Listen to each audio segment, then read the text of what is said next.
Bugun azizlar, tiza og'riqlari haqida gaplashamiz.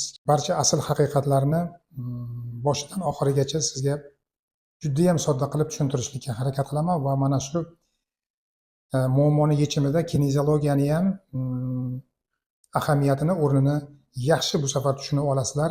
Tiza og'rig'i kelib chiqish sabablari siz o'ylagandek emas.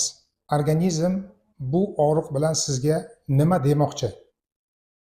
Bilingki, siz jiddiy xatolarga yo'l qo'ygansiz va mana shu imkoniyatlarni bo'g'ib tashlagansiz. Yo'lini to'sib tashlagansiz. U bechora tana gapira olmagandan keyin o'zidagi bor mexanizmlardan foydalanib, og'riq orqali sizga gapiradi. Uni boshqa tili yo'q. Agar siz haq bo'ladigan bo'lsangiz, mani gapim oldi qochdi gap bo'ladigan bo'lsa, qani o'zingizga savol bering qani? Qancha vaqtdan beri tiza og'riqlaringiz bilan yoki tos sohangizdagi og'riqlar bilan yoki artrozingiz bilan yoki artritingiz bilan kurashasiz? Qanchadan beri? Va qancha mana shu kasallikdan chiqishga muvaffaq bo'ldingiz?